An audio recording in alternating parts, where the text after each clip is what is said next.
같이 기도함으로 새벽 기도 시작하겠습니다. 하나님의 말씀을 묵상하며 말씀 가운데 오늘의 만나를 먹으며 하나님이 주시는 생수를 경험하며 오늘도 영적으로 충만하여져서 세상 것에 구걸하고 세상의 말들을 비틀거리는 불행한 하루가 되지 않도록 주님 인도하여 주옵소서. 예수님 이름 받들어 기도합니다. 아멘.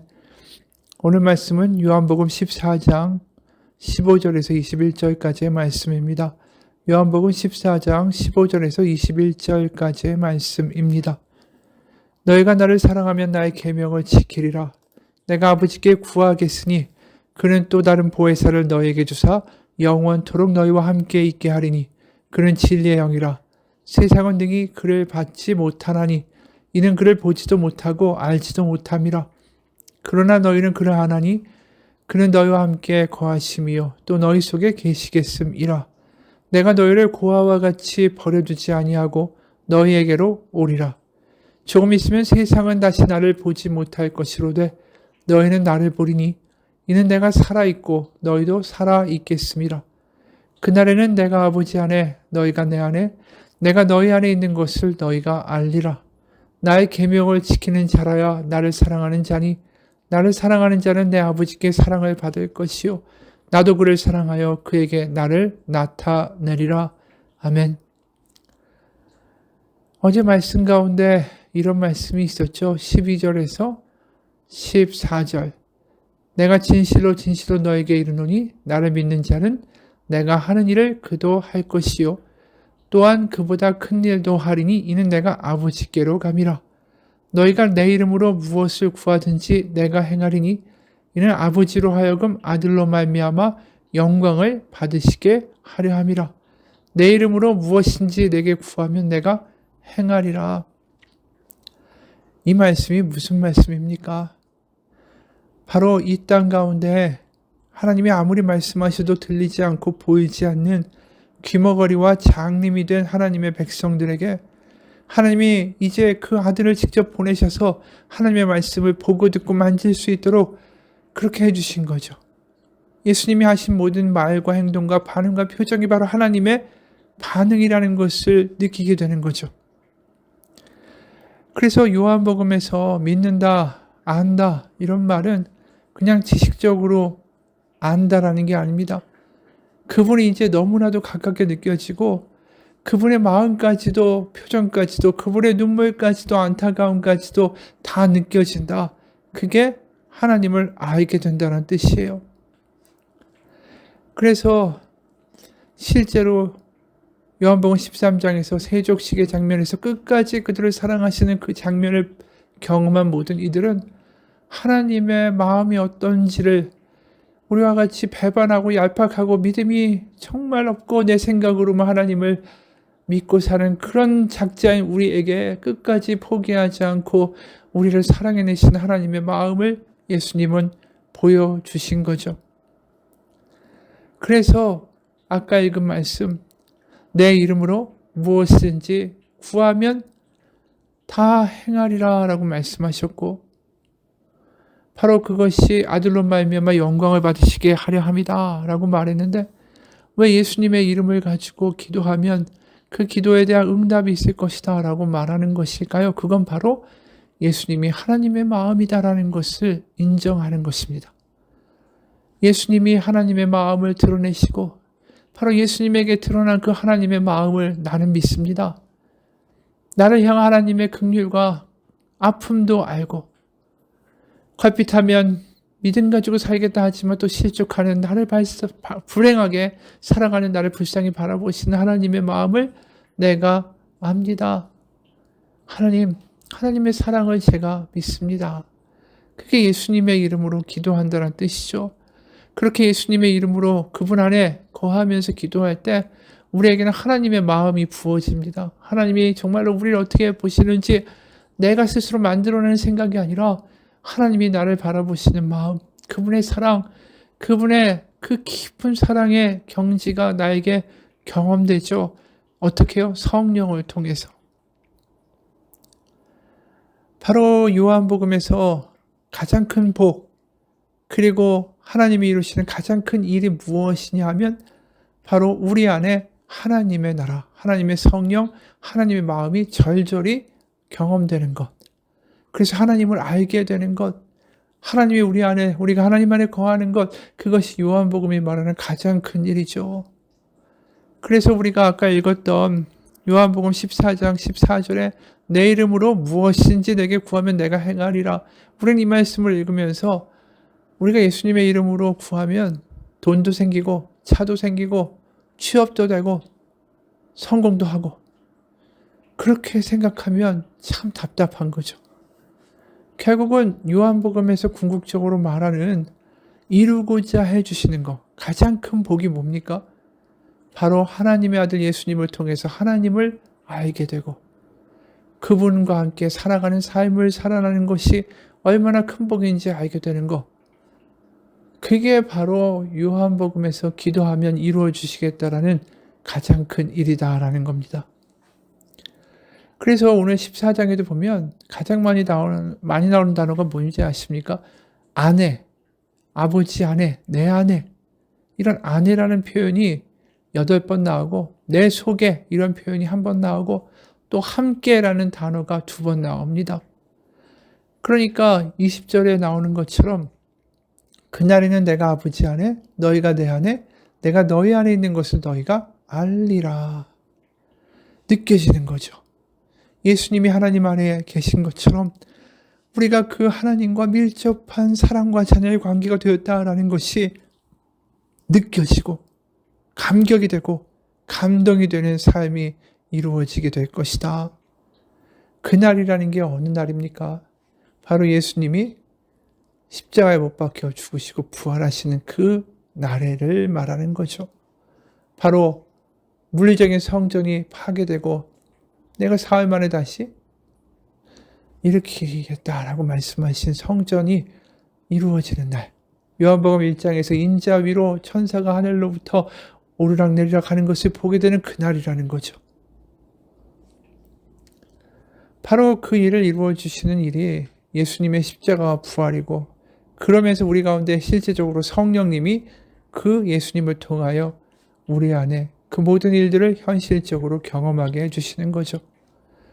그래서 우리가 성령의 역할이 그저 우리에게 은사를 주고 방언을 하고 예언을 하고 통변을 하고 믿음을 주고 환상과 무슨 특이한 현상을 경험하게 해주는 그런 차원이 아니라 바로 하나님과 예수님이 느끼시던 그 친밀한 깊은 사귐, 하나님을 안다 느낀다라고 말할 수 있는 그 복된 삶으로 우리를 초청하시는 게 성령의 주된 역할이다라는 거예요. 그래서 17절에 그는 진리의 영이라 세상은 능히 그를 받지 못하나니 이는 그를 보지도 못하고 알지도 못함이라. 그러나 너희는 그를 아나니 그는 너희와 함께 거하시며 또 너희 속에 계시겠음이라.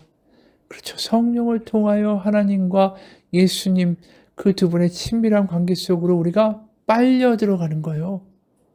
바로 하나님이 우리 아버지라고, 예수님이 그렇게 친밀하게 너희 아버지, 하늘 아버지 이렇게 말씀하셨던 그 아버지의 존재가 우리 가운데 느껴져서 더 이상 우리가 고아처럼 느껴지지 않는 삶, 그게 성령의 역사라는 거죠. 여러분, 기도한다는 게 그러기 때문에 하나님과 예수님의 그 친밀한 관계 속으로 성령을 통해 우리가 포개어지는 기적의 자리입니다.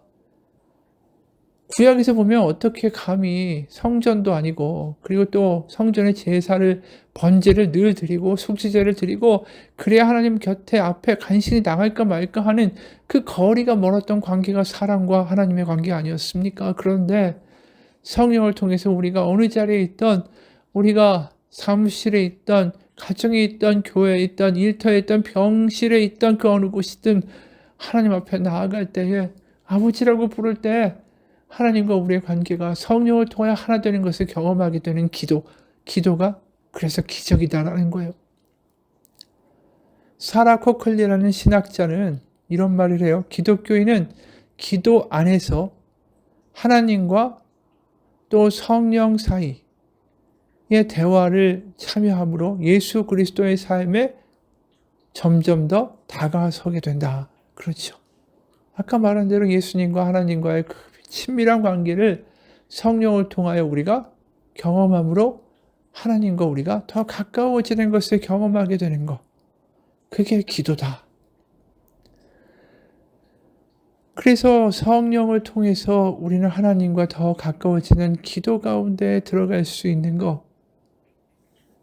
그래서 하나님은 기도를 그냥 내 요구나 내 바람이나 내가 살고 싶은 나의 삶의 길을 통제하기 위해서 나를 도와주는 조력자인 하나님을 부르는 것이라고 말하지 않습니다. 기도는 하나님과의 깊은 사귐으로 들어가는 것이다 라는 거죠. 우리가 13장에도 말하지 않았습니까? 엉터리 같은 제자들의 발을 씻겨주시고 이제 아버지 집에 왔다고, 너희 탕자와 같은 너희들이 더러운 곳에 달렸던 그 발을 내가 씻어주고 이제 아버지 집에 왔다고 환영해 주시는 것이 세족식 아닙니까? 그러면서 우리는 아버지 집으로 왔다고, 이제 내가 고아가 아니라고 나에게 아버지가 있다고, 탕자가 집에 들어왔을 때 아버지가 그에게 잔치를 베풀고 새 옷과 새 신을 신기고 가락지를 끼우고 환영한 것처럼 우리는 기도를 통해서 그렇게 아버지의 품으로 다시 돌아가는 거죠.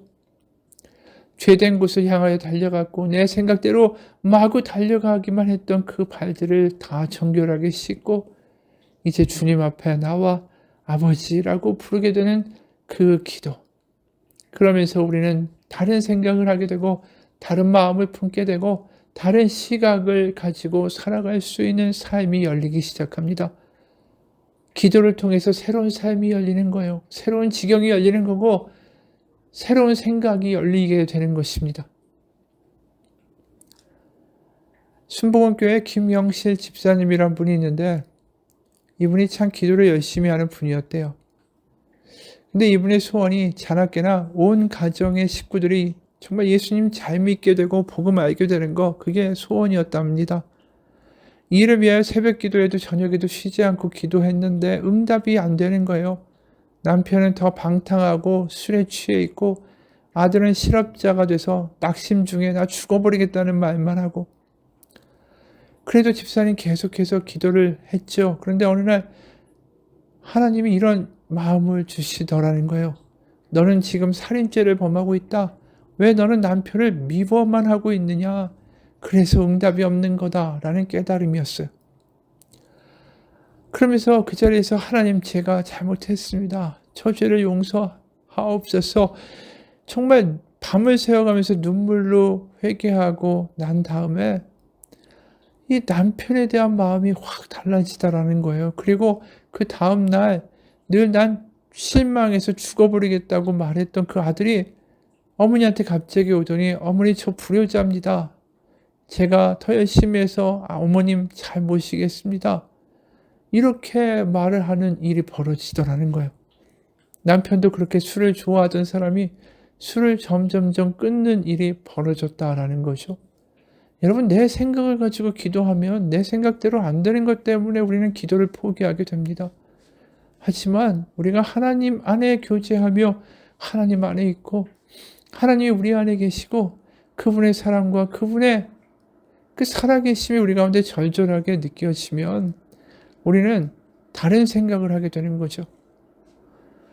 이 집사님도 내 생각대로 고쳐주옵소서, 변하게 해주옵소서, 이렇게 내 생각대로 하나님이 해달라고만 기도하다가 어느 순간 깨달은 거죠. 네가 네 남편을 미워하고 있으니 그게 문제다. 그러면서 다르게 보게 된 거죠. 남편을 내가 사랑해야 되는데 구원해달라고 하면서 나는 사실 미워하고 있었구나. 그 마음이 확 깨달아지니까 통곡하면서 기도하면서 그 남편을 사랑하는 마음이 그 안에서 막 샘솟아 오르니까 집에 가서 무슨 일이 있었겠어요. 남편을 바라보는 눈빛, 대하는 말, 표정, 행동이 다 변했겠죠. 그러니 남편이 술을 끊게 되는 일이 벌어지지 않았겠어요. 여러분, 우리가 바라보고 행동하는 모든 것들이 하나님 안에서 행동하고 말하고 응한다면 다 달라질 수밖에 없어요. 그러니까 기도가 내 뜻대로 이루어 주옵소서가 아니라 기도 안에서 하나님을 만나서 내게서 새로운 세상이 열려지고 새로운 관점이 보여지기 시작하면 그때부터 내 삶은 다 변화가 되기 시작합니다. 성령이 내 안에서 모든 것들을 인도해 가시기 때문이죠. 내가 바라보는 관점도 변화되기 때문이에요. 1차 세계대전 때 참전했다가 다리를 아주 심하게 다친 젊은이가 있었대요. 이 사람이 수도사가 되는 게 소원이었습니다. 하지만 배운 게 없어서 수도사가 될 수가 없었죠. 그래도 수도사가 되겠다. 그 미련을 버리지 못하고 간청하다가 수도원의 요리사로 들어갔습니다. 요리사로 수도원에 들어왔으니까 당연히 수도사가 아닌 거죠. 그냥 일꾼이었던 거예요. 그런데도 하나님한테 감사해 드렸대요. 열심히 수도사들이 공부하고 수도하고 기도하는 동안에 그 사람들을 위해서 열심히 부엌에서 요리를 했죠. 그런데 부엌에서 요리를 하던 이 요리사가 결국 그 수도원의 원장이 됐습니다. 수도사도 못 된다고, 배운 게 없다고, 그래서 요리사밖에 할 수밖에 없었던 그 사람이 어떻게 수도원의 원장이 되었을까? 그는 자신의 생각, 하나님 왜 나에게 이렇게 다리를 못 쓰게 했습니까? 하나님 왜 나 이렇게 못난 가정에 태어나서 배우지도 못하게 했습니까? 이런 자기의 생각으로 살아간 게 아니라 자기의 모든 생각을 다 사로잡아 늘 주님께 복종하고 하나님이 내 아버지시고 하나님이 내 삶에 대한 분명한 계획이 있으실 거라고 믿고 매일 쉬지 않고 기도했던 거죠. 그러면서 시장을 보러 갈 때 이런 기도한 거예요. 하나님, 아버지, 좋은 식품을 정말 값싸게 구입하게 해주셔서 수도사들이 잘 먹을 수 있도록 해주옵소서. 또 설거지하면서도 하나님 아버지, 제가 이 그릇들을 잘 씻어서 깨끗하게 하는 것처럼 예수님의 보혈로 제 마음과 몸도 깨끗하게 씻어 주옵소서. 또 요리하기 위해서 불을 지피면서도 하나님 아버지, 이처럼 성령의 불이 제 마음속에 불타게 해 주옵소서. 오로지 하나님 아버지와 그 친밀한 관계 안에 들어가는 것만을 구하면서 살았던 거죠. 그러면서 이분이 수도원장이 됐어요. 기도가 응답됐죠. 왜 그랬을까요? 주변 사람들이 다 알 수밖에 없는 거 아닌가요? 다르게 말하고 다르게 살고 뭘 이야기해도 주 안에서 그 은혜를 응답하는 그 사람을 보면서 그들은 안 거죠. 저 사람 안에 하나님이 계시다고. 그러니까 수도원장이 된 거 아니겠습니까? 여러분, 기도는 내 생각과 내 뜻이 관철되기 위하여 싸우는 시간이 아닙니다. 바로 하나님이 우리 안에 가득 채우셔서 그분으로 말미암아 다르게 생각하고 다르게 살아가는 삶을 살게 되는 것이 기도입니다. 바로 오늘 말씀 약속하시지 않습니까? 20절에 그날에는 내가 아버지 안에 너희가 내 안에 내가 너희 안에 있는 것을 너희가 알리라. 머리로 아는 게 아니라 감동하고 감격하고 절절히 느끼게 될 것이다. 그래서 18절에 내가 너희를 고아와 같이 내버려 두지 아니하고 너희에게로 오리라. 같이 기도하겠습니다. 우리는 고아가 아닙니다. 내 힘으로 나를 지키고 내 힘으로 나의 미래를 책임져야 하고 어떻게든 경쟁에서 이겨야 하고 내 인생의 미래를 위하여 무언가를 쌓아두어야 하는 불안한 존재가 아닙니다. 하나님 안에 거할 때 하나님이 아버지가 되신다는 사실이 우리 가운데 절절히 느껴지고 감동될 때에 우리는 다르게 생각하고 다르게 말할 것입니다. 우리의 기도가 하나님을 경험할 수 있는 성령의 충만함으로 살아갈 수 있는 은혜가 있게 하여 주옵소서. 예수님 이름 받들어 기도합니다. 아멘.